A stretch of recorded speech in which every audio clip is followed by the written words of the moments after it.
في انديه فاشله في مصر، في نادي يا عم ناجح. الزمالك، ليه تضم مع الزمالك فاشل انت يعني. بتاخدها ليه لا على لا الزمالك؟ الزمالك فاشل، ما انت قصدك ما مين؟ هو الزمالك من ناحيه فاشل فهو فاشل، ما فيش مشكله يعني. لا فاشل ماديا واقتصاديا. والاهلي فلوسه متسكك كده وكده. سكك ايه؟ مش كده، مش انت بتقول الزمالك فاشل وانا بقول لك سكك، انت عارف منين؟ براحتك، انت حاطط لا مش قرارات براحتي، هتاخدها. دي حقيقه.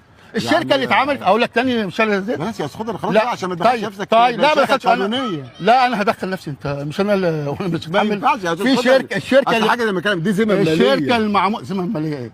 أثق تماما أن مجلس إدارة النادي الأهلي لن يترك هذا الشخص دون محاسبة قانونية. النادي الأهلي على الفور لابد من رفع قضية للنائب العام تجاه أحمد الخضري اللي بيتهم النادي الأهلي إن فلوسه من سكك كده وكده، متهما النادي الأهلي بالفساد وإنه أمواله غير سليمة. كمان بيقول إن الشركة اللي النادي الأهلي أنشأها معروفة بتتمول من مين ومين بيمولها، علشان كده لابد من فتح تحقيق عاجل أمام النائب العام ضد الصحفي أحمد الخضري، وكل ما يتوجب عليه من قنوات قانونية وشرعية تجاه هذا المغرض اللي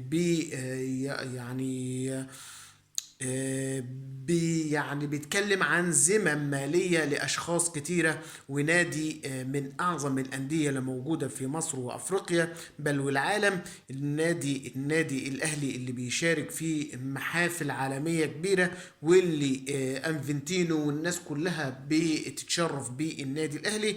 علشان كده الغيرة والحقد الزملكاوي اللي مأثر في أحمد الخضري بعد القفا اللي خده من امام عاشور، وكمان القفا اللي لسه معلم عليه من احمد سيد زيزو.